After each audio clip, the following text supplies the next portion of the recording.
question, there are pockets of the economy already that are in recession, clearly housing being dominant among them, some of the housing related areas. I would also say a lot of the, call it stay at home segments of the economy, many of the goods oriented parts of retail are also in recession territory. It just has been offset by strength and the later aspect to the pent-up demand on the services side, and services as a larger employer has kept the labor market afloat. I still think that's coming, but whether it's the decline in leading economic indicators, very recessionary, or the yield curve, it's a pretty clear signal. And I'm not a believer that it's different this time, and that the yield curve is a failed signal in this cycle. So the potential here that this is reliable obviously implies that the recession means we've got more risk ahead of us. Even with inflation starting to slow a bit, you describe it as promising trends. At moments, has the market gotten a little carried away, though, with what might be a promising trend and what really matters to that chart we were just looking at and its implications on the economy? Well, to the extent you are looking for and hoping for a true pivot by the Fed not just Shauna. a pause to assess, Good morning. actual rate cuts. I'm trying to get my tea. I think Powell and many others have made it abundantly warmed up. Good morning, Elle. Good morning, everybody. Good morning. Good morning, y'all. I hope everybody had a great holiday. How was y'all's holiday? We got a few minutes before the bell rings. We got about 4 minutes. I hope everybody had a great, some great time with your family, your friends, all that other good stuff. It was quiet here, but it was cold, y'all. It was cold and rainy the whole time. So I got a lot of rest, and I got a lot of rest yesterday that I needed, which was good. So thank y'all, because I needed a break. I was tired. Yeah, it was peaceful. It was all of that.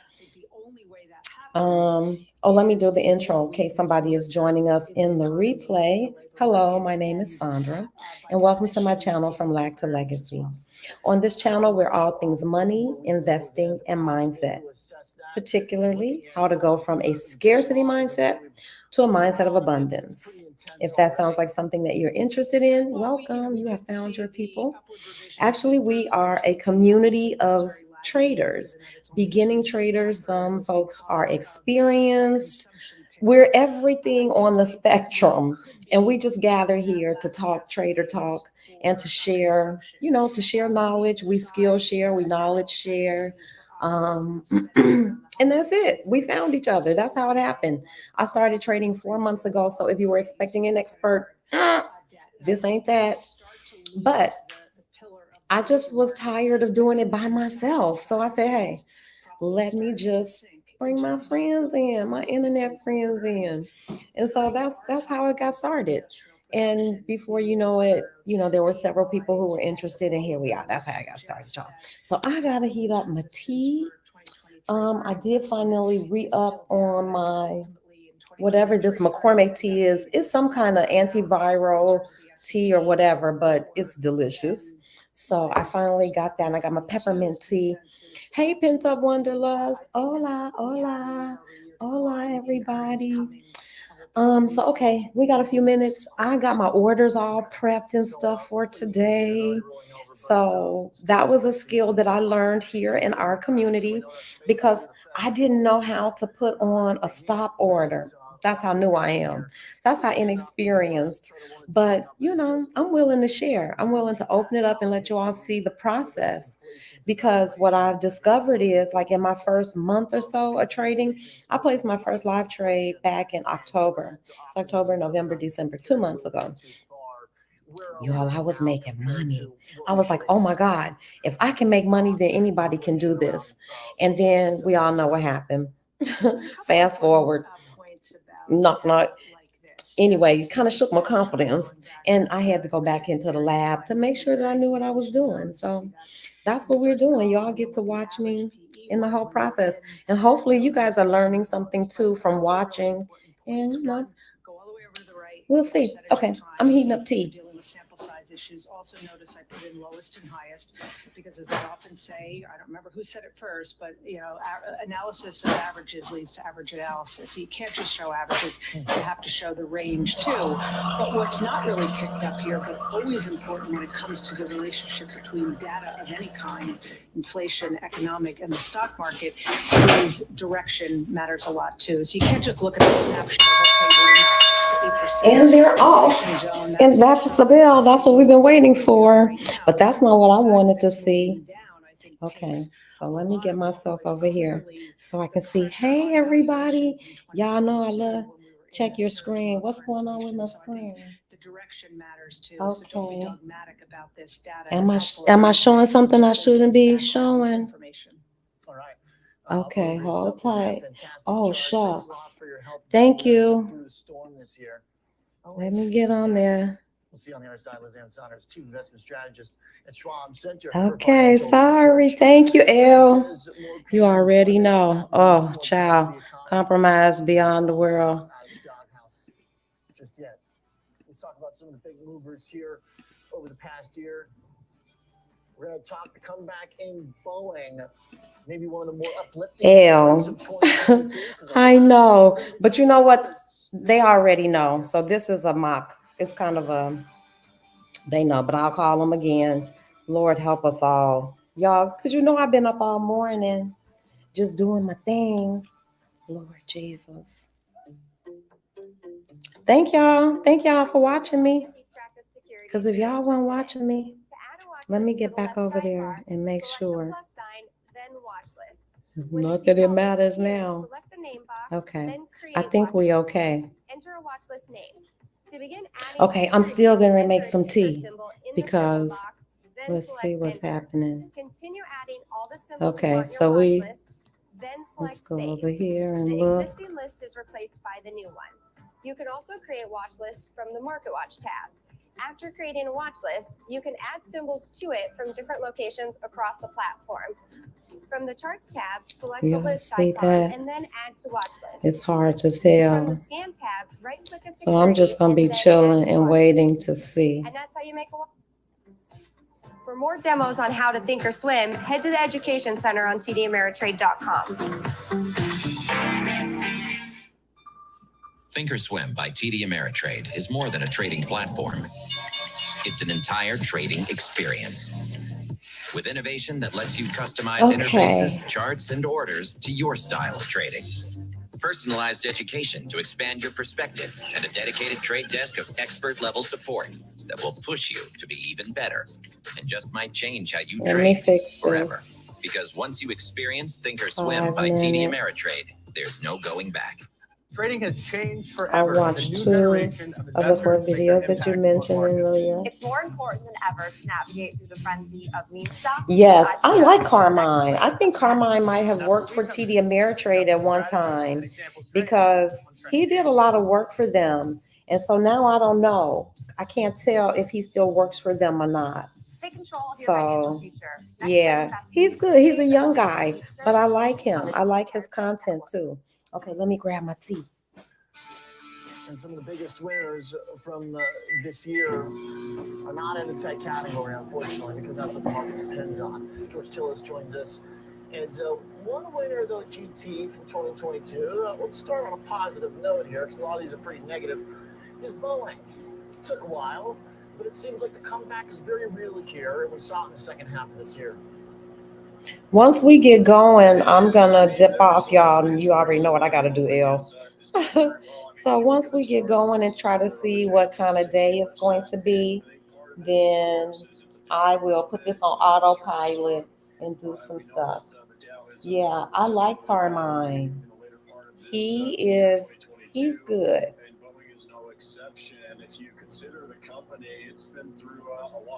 And I don't know how to pronounce her name. Is her name Maisie? I don't know. I don't know if her name is Maisie or how do you pronounce it, but she's pretty good too. She just uses a lot of words, and I don't know if I like the way she sets up her charts. She has a lot of stuff on her charts, so I don't usually fool around if she, it's a lot. It's a lot. I mean, if you just compare quarter over quarter, between now and let's say 2018, last quarter of the company actually delivered about 112 jets. And that's significantly lower, even more than 50% lower than the same quarter all the way back in 2018, around 238 unit deliveries. So looking at that, you would say that Boeing should be struggling. It certainly is. If you compare it over a 5-year period where the stock was trading over $440, but things are improving. I think this move in Boeing is perhaps justified if you consider the fact that on a forward basis, the company's expecting to be in the next year. Oh my goodness. For the full, I don't know if y'all can get next this in the 4 quarters or States, fiscal year, but it's like the profitable, perfect at around blend of $3.52. That hasn't eucalyptus happened and since the troubles mint began and honey. with the 737 MAX, and they still have troubles right now because of certain Yummy. variants which haven't received FAA approval Okay, to, so let to me get be settled in recertified here. or replaced in the fleet. But also, What we doing? again, the company has faced some international challenges. Is anybody with, trading the strong today? dollar, challenging some international sales. But aerospace and defense, which is about 30% of the business, is held up quite well. And the company itself in the next year is expected to increase its free cash flow by 4 times what it was this last year, which is improving. And I think this is one of the reasons why the stock has been a pretty good performer. It's expecting to be profitable for the full year in 2023. Hold on, y'all, because I need to go check on something. Is conveniently aligned with some of the sector outperformance in industrials, but shouldn't distract us from Boeing's real meaningful changes. How much of this, George, was Boeing picking up the pace, tightening, batting down the hatches, tightening the process? Obviously, they made the leadership changes. But then how much of it also was just kind of a natural progression of time? I'm looking at 2 calls that there were 3 calls that I'm swinging from yesterday. Governments and regulatory bodies so to just we'll see the course through. We're going to need a lot of movement. Yeah, I mean, time is the essence here for Boeing. It's been a long time since we've seen a nice move in the stock like this. I mean, you got to think about the overhangs the company has faced. One with the regulatory, the engineering overhang. I'm going to pull you back in so you guys can see the screen that I'm looking at. The other thing is COVID. We saw that challenge the So company. That was a double whammy. These 2 nice big candles came in. And so I think we opened around with Boeing, and then of course the brand. And of course, the safety issues 25, associated 18, with something like that. image, and we're up to was sort of 260. tarnished for multiple years. We got and up to 265. the company has gone through major changes, both And here from comes this an red operating candle. standpoint, manufacturing standpoint, So leadership 3-6. standpoint. And it's all Nice. culminated into a company's Big stock, volume which is candles. still challenged. It's still down quite a bit from its Oversold. 2019 highs, like I mentioned. And But then it's these improving. nice And green, so I the think through MACD is cost looking good. reductions, Lemon changes squeeze, in everything's looking manufacturing good. output, and I mean, now this you oversold got to think about it as thing, all these years maybe go it'll come by, down, get a little antiquated relief, and then fleets head back need to be up. replaced. And there's a lot of demand right We now will in see. the Asia Pacific Still too regions. soon for me India to be is doing also a anything major other than customer just now of sitting and Boeing, waiting and and watching. things are looking better. So it is what They're it looking is. better We from an watch engineering together. standpoint, I think We from a wait together. regulatory We watch standpoint, together. leadership, but also from a financial standpoint. And I think this is one of the reasons why it's been an outperformer this year. Yeah. But you have to consider too, I'm glad you it's did, tied in because with I the think rest of each down. one of And I them, think that's also everybody part and parcel focuses why we're on seeing something stock higher different. this year. Like, I don't know how I wouldn't have made a whole video about expiration dates, but it is important to understand how time affects the contract. You know you're going to pay more the further out it is. You're going to pay more for that contract. But you have the security of if a trade doesn't go your way initially, you got all that time. I do that. I mean, I don't know if that's a good strategy, but I do it. I often buy time, and I buy, everybody knows I buy in the money, because I might get caught in a trade. It may not go my way. So I guess if I was a more experienced trader, I wouldn't rely on that. I know people who buy right at the money and the day of, expirations the day of. You got to have some kind of cutoff game, because I guess those people just cut their losses quickly, but it's almost like you got to be right. You got to get in there and get out. throw in a little Oh, my AMD as goodness. well. These are big names in the semiconductor Did anybody areas. check on They have Tesla? Because Tesla underperformed is the clowning. industrial semiconductors. And I think it has to do with Oh, I so can't much believe it. change when it Oh my comes goodness, down look at to all this where green. semiconductor manufacturing is What? produced. We know what supply chains have disrupted Uh, everything from well, semiconductor hallelujah. I chemicals to needed this materials to end green. manufacturing, which is concentrated I by needed the this green, for but the I don't most need part this in red, these Asia, red candles coming particularly in here. Taiwan Semiconductor, which is the leading global supplier. I think the Oh Lord, industrial let it be automation and green. factory automation based Let it be green, semiconductor let it be green. concentrated areas of that stack are doing well. The other thing is you have to consider the changes that the If fiscal we can get or above two, congressional you Chips see House Act of Plan 2022 is helping 26492. a Let's lot get of the above industrial manufacturing 265. based That would be companies very improve promising. their That would output, make me feel but good. also help 260. them with tax There we go. credits to bring onshore production more in line with demand, which Get is closer above to the end market. 265 and stay above How long do you think, George, 265 until that starts making a would be difference? nice. These Would be plants nice, would be getting nice. built here. I mean, is that going to be a 2023 story where it shows up somewhere in the numbers? Well, we may see a bottoming out. Hello, I suggest in the Cardia. Is consumer that and enterprise end Cardo markets, I mean data Hola, centers and hola. servers. Welcome, welcome, welcome, These are end welcome. markets which are showing complete collapse in demand, and then of course there's an inventory glut, especially in CPU Welcome, chips and NAND everybody. flash Hey, memory. Frank. And DRAM chips at Micron cells. Yes, I saw When it that. comes down to the industrial chips, I think that's still going to play out into 2023. Tax credits Elle is doing alone all the are things. gonna Elle help, said I'm help also improve going to earnings watch our profiles for many of Zoom these video industrial today businesses. I'm too. gonna throw And I'm Texas paper Instrument as an trading, and example thus of will that. attempt to follow along But and again, do the what C-Bar 2023 does story may show on a the bottoming call. out from a cyclical Yes. standpoint. You got the Of the stuff. stocks that have fared Both of the worst in videos, the 2022, Zoom just in the classes nature of the are cycle, in the just in the drive. nature of So production cuts, if you want to Micron be is cutting invited production, to lowering prices, our moving Zoom inventory calls, off their books, feel and free we to may find email an me at equilibrium trough or inflection point in FromBlackToLegacy.com, 2023. or All you else can equal, email me. That's assuming the the economy website. You doesn't can fall reach me through the there floor, too. It's a link there if you again, go and to the then all else website. equal, But you can assuming also interest reach rates me stabilize at and my perhaps even email go down. address from All lactolegacy right, at so maybe some of the gmail.com.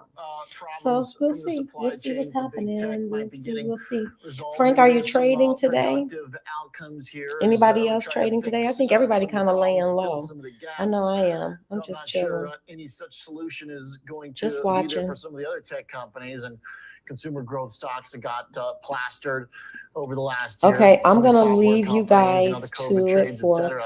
about But at least here 5 for minutes. some of the Just core keep tech watching. I'm trying to just names, figure out some like of what these kind of kind day of it's going to be. If it's in industrial, fact going to consumer tech be names, a call Apple, kind of day, which it Nvidia, looks maybe like it with we'll have a little bit of a better 265. Hey. supply side Maybe we'll stay up situation above going forward. So 265. maybe we That would learned be something from it. great. Thanks, George. That Appreciate the would be analysis. great. Our senior Let me markets go check on correspondent. some money. Coming Let's up, see if let's we talk got advertising. anything. Another Watching for section where maybe QQ for your supply boo chain orientation QQQ. is going to I matter a bit know, less me too, than Frank. just the I'm health of the watching her consumer too. going into next year. I'm watching her too. Meta and Alphabet Okay. and really So let me anything go connecting see to what we're advertising doing. had a tough year. How much of this was unavoidable? How much was self-inflicted?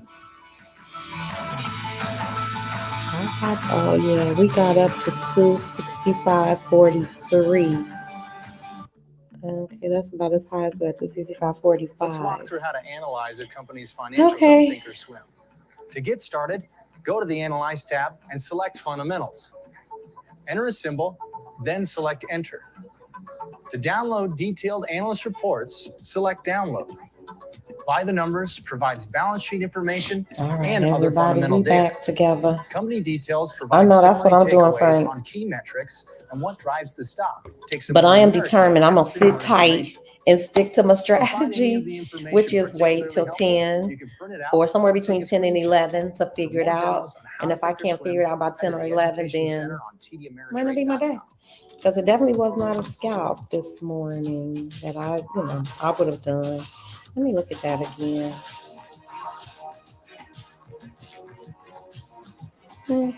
Who knows what she's doing?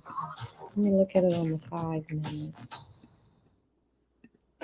All right, y'all. Talk amongst yourselves. I'll be right back. The consumer remained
economy become Alphabet, Meta, Snap, everyone's problems? Yeah, Okay, I think, let's listen, I see think this whose could end up being problems a are two-year problem whose. for the digital ad space in many respects. 2022, again, a lot of it, we did see a profit recession across almost, or essentially across all the names in the space. And also, a big reason for that was because of the tough pandemic numbers that we saw in 2021, and the fact that these companies significantly increased OPEX in the anticipation a lot of those growth rates were going to stick. And clearly, as we started 2022 and went through 2022, those growth numbers didn't stick, and we just saw it kind of, or we've seen planned kind of OPEX cuts kind of now going into the end of the year into 2023, as the growth numbers into the second half of this year has kind of come down. As far as expectations for the fourth quarter, at least, we do think it's holding up fairly well because of the World Cup, as well as kind of the midterm elections that have kind of held up the numbers fairly well here in Q4. But maybe to your point, as we kind of look into 2023 now, especially in the first half of the year, we think the numbers out there still remain way too high for most of these names. I'd say maybe the most realistic at this point might be a Meta, because those numbers have fallen too much, but probably still too high in our view, both on the top line and the bottom line. So we do expect a very tough Q4 earnings season as they kind of guide lower into Q1 and Q2 before we start seeing a recovery in the second half of the year. Now, I would say, at least from a positive side of things, the dollar is weakening, softening, and that is kind of definitely a positive. But that's not going to be enough to kind of offset the tighter budgets that we're seeing across the Seeing a little bit, ad space in general. Now, Meta down more than 60%. Obviously, the very kind of in-your-face screw-ups from management bring our attention to Meta, but everybody is green. Okay, shadow, Ford isn't. I don't know what's bigger going blow on up than with Snap. Ford. I'm surprised Tesla is in red this where's Snap morning. going here, Angelo? Is this going That's, to even be an app in I a bet you couple some years? people lost some money. Well, I don't know. Snap's a Because tough I had one queued me because, up some puts when for you kind of look Tesla. at the usage rates there, right? I mean, the usage rates continue to look very good. I don't know if They anybody saw continue to this get new coming. kind of daily active Wow, well, users, go and it's Tesla, growing go. faster than all the other platforms out there. So the fact of the matter for Snap is, it remains actually a very good platform out there, and one that's highly used by the right population, right? The 25 and under category. So there's a lot of opportunity out there for Snap, but really the frustration there has really been the fact that they haven't been able to monetize the platform very differently from what we've seen in the Pinterest, which has held up much better, and they have been able to. Okay, so QQQ is off to a very uneventful So start. Let's investors out hope there that are she very just frustrated continues to in do terms of the this Snap up and over and stay numbers above here these in recent SMAs quarters. and That's just why bop they've gotten along the the stock top. as well as kind of That would be the nice. deflated, A nice the little bop along the fact top valuations had morning. come down We're off to a significantly. good start. I These think they're green, making a nice, lot of good strong moves bars in the here. fact that they're Nice. now kind of Nice, right-sizing nice. the business model there. This They did announce RTTM some lemon massive squeeze got cost some cuts nice there, strength 20% and plus. tall So we think bars that's too. They going the to right start helping color. the company out here over the next This couple of green and quarters. blue is But what we it want to can't see. solve the We want to monetization see. issue Oh out yes, there. above It becomes a 265. real Yes. problem. It could potentially be, we think an Wonderful. acquisition target for private Yes. equity out there. Above If there's somebody out there that 265. can find a way to Stay above monetize that platform, the 265. company has highlighted AR as that opportunity long term. We think that is correct, but that's got a much longer tail out there. So let's see who is here in as the we look into chat. 2023, again, that's probably going to be a tougher story to tell. Don't But forget, we do think please the like, margin subscribe, profile of this share. company should Don't forget start to hit the improving with those thumbs up cost button cuts till too. 2023. It says 16 All right, so people maybe watching. different So, outcomes here longer hope that term Hey, Miss for Snap Vice. and some of the Good big morning, giants. good morning, The good other morning, one, good morning. Alphabet, would be remiss if we didn't We target just that for chilling. just a second, Angelo. We just here chilling. The Miss outperformance Vice, of you trading Alphabet today? next to I'm sure Meta you are. speaks to something, I guess, to its stability. How was your weekend? Or how was your holiday? I hope you had a good holiday. Hope you got some rest in. As far as Alphabet's concerned, listen, they've got something really good that other We're just companies watching out there within the QQQ digital trying to ad figure out space what don't she's have going to going do for them, and today. that is kind of that cloud business, right? I mean, you kind of look at the numbers Just here watching. for Alphabet. We think going to grow about 10% here So in let me get back 2022, over but about 3 here. to 4 percentage points of that is coming from the cloud side of things. If you look at 2023, 8 to 9% growth, but again, 3 to 4 percentage points of that coming from the cloud side of things. So it's definitely helping hold up the top line here for Alphabet. It gives them a growth engine here for the years to come, and even kind of amid some of the uncertainties in the market here on the digital ad side of things. So even though we think digital ad kind of rolls over, I'm learning to Alphabet stay in out of the Q4 chop. turns negative, and in Q1 I would have jumped next in. year, There was a again, time. it's holding up better than others Not because of anymore. that Now I cloud just wait my business. I turn. think also kind of Miss Rice, I'm glad you had a great holiday. Hey, Marilyn. Good morning. The NFL. I think is going to be a big deal long term for YouTube. Yes, I enjoyed my time, y'all. I rested. I'm not gonna tell any story. It was almost like God said rest because it rained every day. It was cold. It was wet. It was rainy. It was dreary. It was so unpliable. But so I think that's a good move long term. Although I made good use of the time. I ate good. I rested. So now it looks like today is the first day that the sun is coming out. So here for us. let's see. Nice setup to do some trading. Angela Zeno, senior equity analyst and CFRA. We'll see. Mr. White, but I needed that rest. You got bullish trade on Alphabet. And I need to talk about or run it by you guys too, because I need to adjust my schedule. Because all day, 5 days a week, holy smoly cannoli, I realize I am not 22 anymore. I am not. I cannot run like that. So I'm thinking maybe Monday, Wednesday, Friday, or maybe half days. I don't know. Because I want to get outside and play some days, y'all. I'm missing my playtime. I haven't been to the spa, although I did go to a lovely spa with Kay from Winning in Education. Oh, that was the best. Oh, if y'all want to know about the best spa, hit me up. I'll let y'all know. It was wonderful.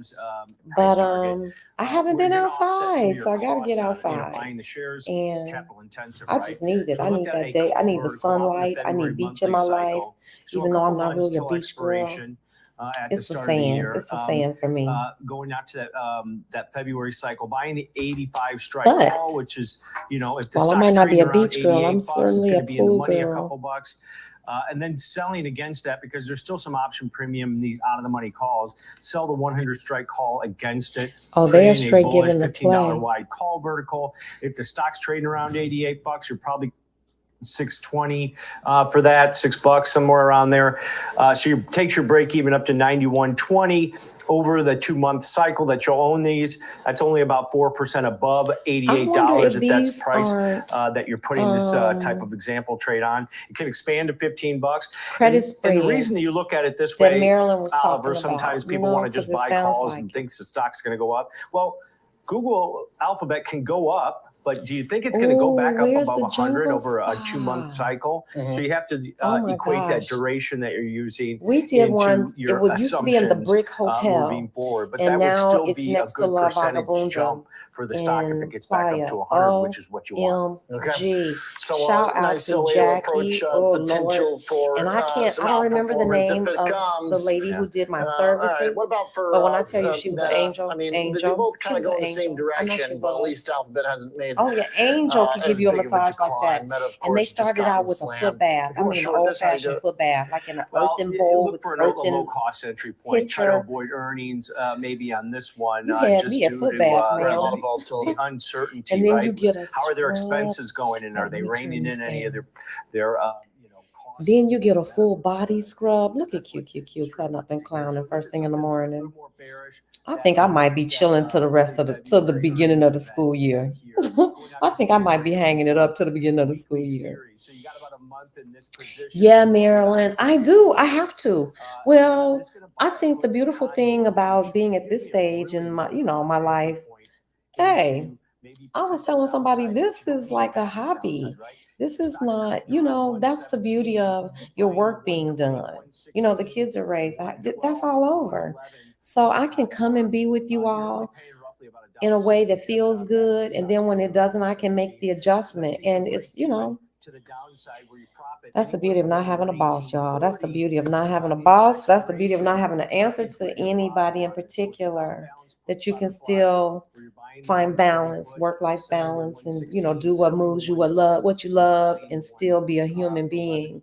So yeah, I'm thinking about playing around with either Monday, Wednesday, Friday, or maybe every day, a half day. I don't know. It's something about that every day that's too much. It's that every morning having to prep this setup. That's what it is. So maybe the Monday, Wednesday, Friday, because I do like doing it together. Mondays are slow, like today, so maybe Mondays could be the day that we do a more chatting.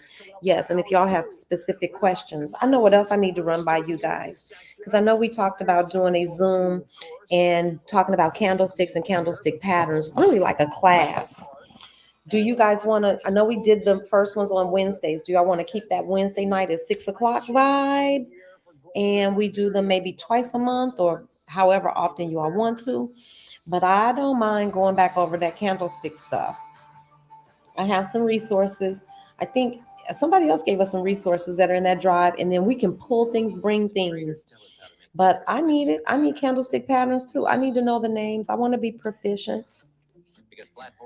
I think the generation before us did not have time to invest in themselves. We have to change that. Yes, Frank, you are absolutely right. Yeah, I don't ever remember my mom talking about self-care Sunday. No, that was not a thing. And so I'm sure they did other things, but no, putting yourself first and not feeling guilty about it, hey, that's a good thing. So I'm going to definitely adjust the schedule because I want the benefit of us being together. I've learned so much from us being together, but I also need to balance it with some outside time because if I wasn't going live, I would be trading at the spa. I can't do it there because the internet is trash. And plus, you can't talk. Or I would be doing this, somewhere at the beach. Yes, candlesticks, any topic I'm in. Okay. Zoom twice a month, candlesticks, any topic I'm in. Okay, so our first topic will be candlesticks and candlestick patterns. And I think that's a simple one. I can do that, y'all. I could talk about candlesticks because I know candlesticks. Candlestick patterns, I don't know, but I can present the information so that we will be basically going over it together. So that's what it is. It's a learning community. I am no expert. I have said this, everybody knows, but I like to put the disclaimer and I also put it in the description that this is a learning community and that you should never take advice from somebody who tells you they've only been trading 4 months. Don't do that, but you might want to follow the journey. You might want to take some things away. You might want to learn from my mistakes. So that's what the purpose of this is, not to put myself up on a pedestal in front of folks like I know. I told y'all right out the gate. But I know what it's like to learn a new skill in isolation. And it feels so much better to learn with a community, whether it's a virtual community or a live community. And so I come here to get my juice too, because I have learned so many things just from the chat. See, Bar, I mean, today, you guys, I have my templates ready with my orders all ready to go. I had a put queued up for Tesla, but look at Tesla. I guess Tesla say you won't be counting me out. But look at that. That was 5, 10, 15, 20 minutes. That was a beautiful scalp for somebody. I wasn't going in. Let's see, QQQ. No real scalp opportunities there because it's just choppy, choppy, choppy. Who else? Let's look at Microsoft. Microsoft has some, look like they might have kicked something off. Nope, choppy chop. Check out Meta. Choppy chop. They all look the same. Pepsi ought to have been okay. Nope. Same foolishness. Amazon. I guess Tesla was the winner today for the morning move. Let's look at SPY. I know SPY look just like QQQ. That's a fact. They run side by side. They're cousins for sure. Let's see, NVIDIA. Who would have thought Tesla would have been the move for this morning? Looky. That's amazing. Let's see where did it open. Open 110. Went up to 115. Not bad. But I didn't have that. I thought it was going to be going down. So, well, who knows? We'll see what happens for the rest of the day.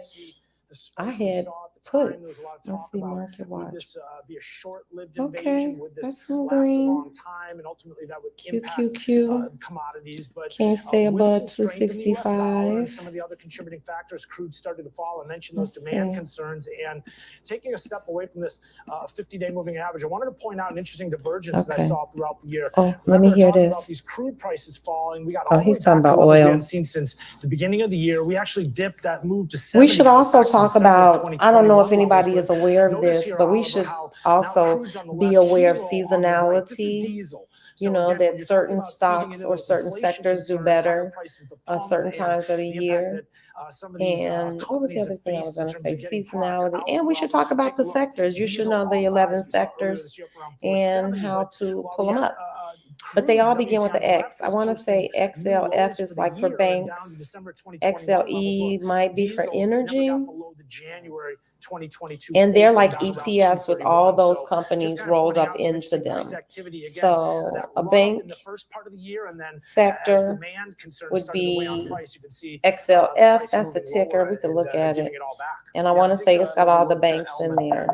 XLF. Diesel relative to Yes, crude. sector. We It's also saw financial Natty sector. Gas kind of have some pretty XLE. downside as well, where XLE Natty kept holding is up the at energy 550 sector. Yep. basically. We're gonna I end think the there's a year roughly around that XLK. level. What does that tell us, Ben? I mean, how much did Tech. this relate Okay. to So the there you crude have it.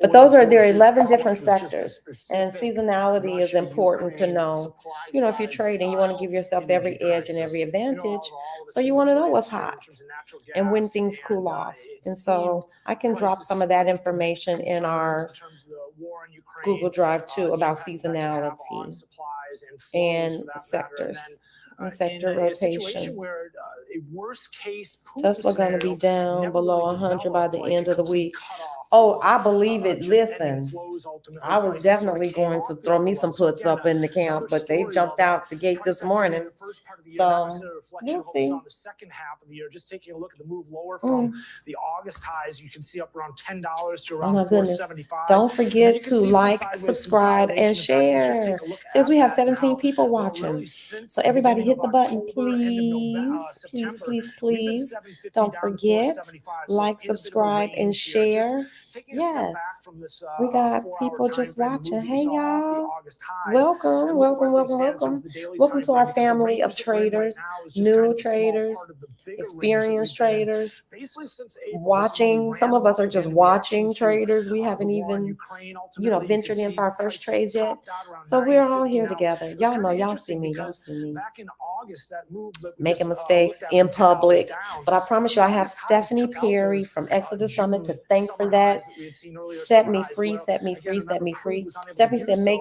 But gold mistakes products, as in you can see, have public, come off because if not, significantly you will be below the 50-day bound. moving And that's average the at this truth. point.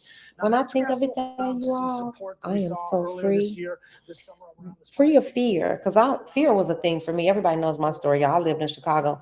Yes, I'm not proud of it, but y'all, I had a dog. I had a 6-foot fence. I had security cameras, not to mention, you know, I ain't gonna say nothing else, but I was already formed fearful, just fearful.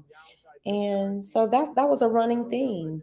So removing myself from that situation doesn't remove the fear. You know, I still have to kind of grapple with that. And so sometimes when I'm feeling that, I talk to myself. Like, it's over, sis. We out of there. It's a wrap. And not to be fearful, you know, around money either. Anything. Fear is never a good thing. That's just never a good thing. At the energy companies. Why do you think that is, Kevin? How come we still are so elevated in the stocks? So, okay, QQQ just doing a thing. Let's see if it's some other little things I can drop that don't have anything to do with the stock or having anything technical. Everybody knows these are candlesticks. Everyone knows that these colored lines are called simple moving averages. This one here is a support line, like you would draw your support and resistance. We know that these bars measure volume, RSI. These are your indicators. This tells you when a stock is over sold or overbought. Our MACD is like our trend indicator. It helps us determine where we are in the trend. Like this trend looks like it might be cooling off. It was a positive uptrend. Looks like it might be cooling because you see how those green bars were building and then they started to diminish. They even changed colors. And then here's our TTM squeeze, which I love. I'm not sure. I ask this question every time, but I think it was C-Bar. I can't remember who hipped us to the game, but yes. I put my TTM squeeze on. I like it too. I like all the color indicators. I go up here to Market Watch to just kind of get a sense of where stocks are headed. And this is way more green. We've seen this bright red. I mean, red, red, red. But today it's a dark green, It's all good. Let's see. This light green. Tesla. Tesla's up 5%. So the brighter the green, the bigger the percentage in the positive, or the bigger the percentage to the upside. So these are dark green. They're still they're still showing positive because Microsoft's up less than 1%. And you can see how dark green it is. And you see Tesla's up over 4%. And you see how bright green it is. So the bright red ones are really losing. And those duller red ones, they're showing a loss, but maybe not as significant a loss. So it's color code. It kind of helps you see at a glance. 264.51. Yeah, we need you above 265. And then over here I have time and sales. I'm still learning like the significance of time and sales, but I like looking at it because here's the price. And this tells you how many are either bought or sold, how many contracts are bought or sold. And I'm always interested when I see the big ones that say like 300, because that's a lot of contracts. Like I buy 3. That's somebody buying 100 times. Well, it's probably not an individual investor, but it could be. Or when you see them like 1,200, I just saw a flash, 3,296 contracts. That's probably not an individual, especially if you're talking about QQQ contracts. You see that one, those two, 1, 2, 3. That's us. Those are retail sales, like me and you sitting in our kitchen. But when you see those bigger numbers, but it matters too. So I can see like the bulk of, what the pricing is coming up. Is this price trending up? Is it going down? I'm not sure how much it helps, but it's some more information. So that's time and sales. And you can add it or remove it right here on this axis on the side with the TS, and C is for chart. And that's what we're looking at. We're looking at my chart. Yeah, that's where we are. It was a 48% increase in oil prices that were actually realized when it came to the bottom line there. When you're looking at yeah, Marilyn. It's really nice. Thank you. Marilyn is the best cheerleader ever. She says, check community tab. Yes, from lack to legacy. I posted the video with Stephanie. If you all don't know Stephanie Perry and Rashida Dow and Adelia Abortishe, you should. I'm talking about particularly Black women. If you don't know them, you should. They have launched so much goodwill and good grace out here into the world because what they have, they share so willingly. All the information they share. They, if you're looking to go on a sabbatical, if you are looking to, just change it up, bop around, country hop, just get some international travel in, check them out. I'm telling you, they will help you elevate your life. And it's all practical stuff. It's things that it's presented by women who look like us, doing things that we can totally and absolutely do. And they say that. And one of the things was Stephanie was telling me, and I know I got off track. She was saying that, do things through fear. Even if you're fearful, do it anyway. So that's what I'm doing. I'm practicing in public, y'all. Oh my gosh. And the flub ups I have made. Oh, it could be a whole bloopers reel. Trust me, somebody somewhere has probably spoofed this. I wouldn't be a bit surprised. I would chuckle right along too, because we have had some memorable moments.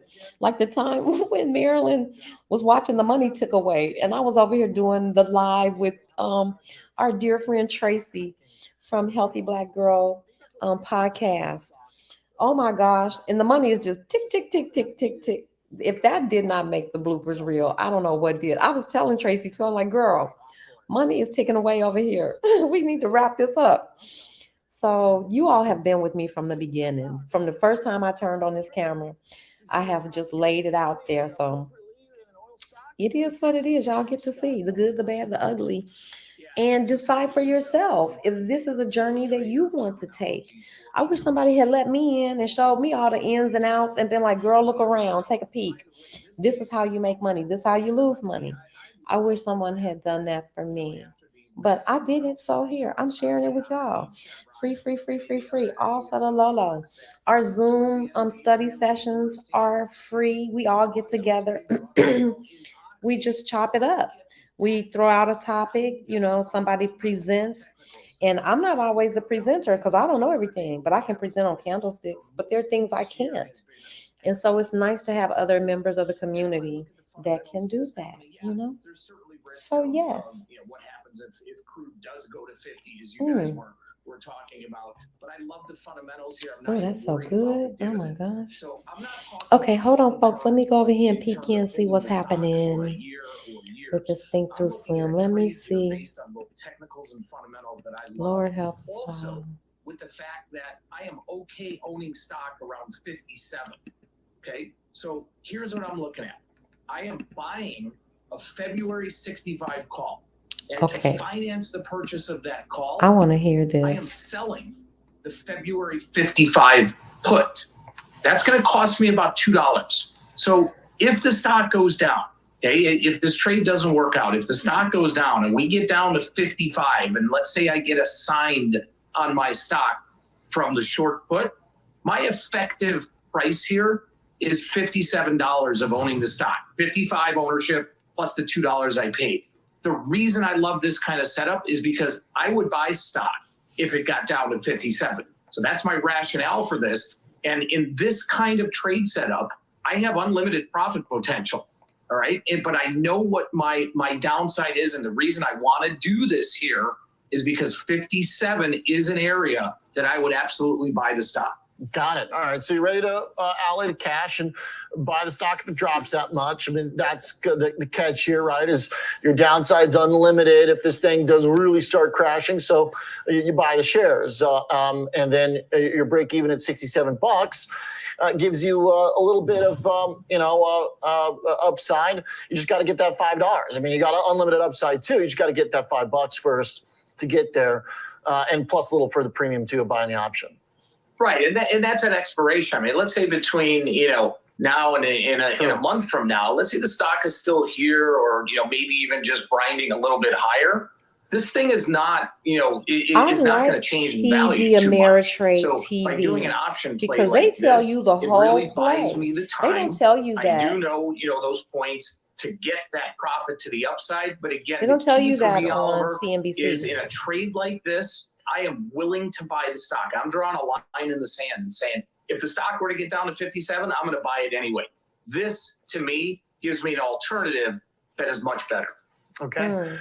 Oxy up 116% yes, accountability partners, on the for year. sure, Marilyn. Looking for a little bit more. Keep the party going. And if it does, thank you, Mr. Buffett. Yeah, exactly. Ready to buy the dip. All right, Scott, thank you very much. And there we go. An example of what Kevin was talking about. Betting on capital appreciation, not so much sitting and waiting for the dividend. All right, let's talk some commodities. More ahead, but in the precious metals category. Gold's big year of success. A chart almost perfectly unchanged. And it makes it that much sweeter for bugs like Peter Schiff that Bitcoin lost 66% over the last 52 weeks. We've got him coming up next. Don't miss it.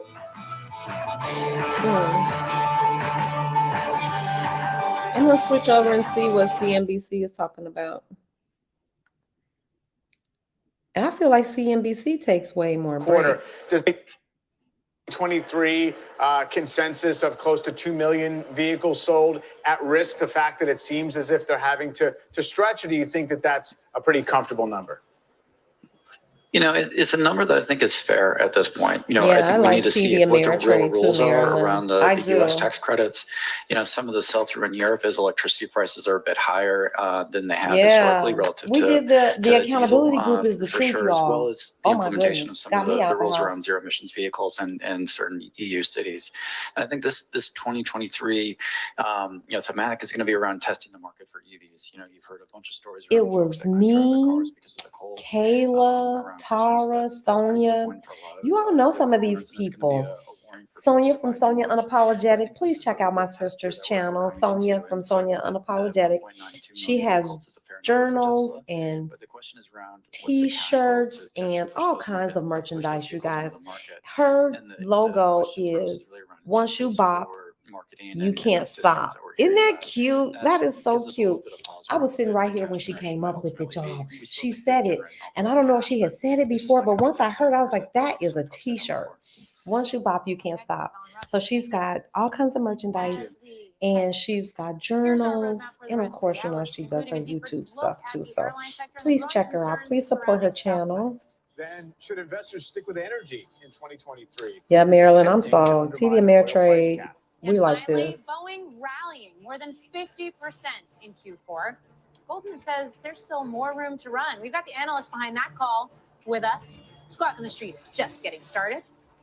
In that logo, the cutest. This is so cute. I'm telling you, it is adorable. I said everybody in Exodus should have that when we go. Where are we going, y'all? To Africa, to Marrakesh, and to where else we going? I know we're going to Marrakesh, but North Africa. Everybody should have that. Once you bop, you can't stop, because it's really the truth. Once you start, it's like, oh my goodness. Please don't make me go back to a job. Don't make me go back to that. Did you see that? Yes. Mm-hmm.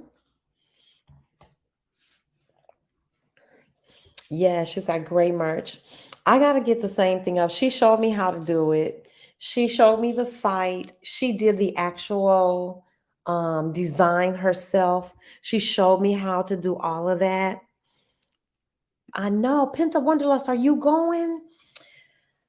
Please, y'all. I bought my ticket as soon as they said it, because I know how that thing go. I almost didn't get mine for the boat, for Cancun. I had my meetup ticket, and I kept hemming and hawing, like, I'm not gonna want to go.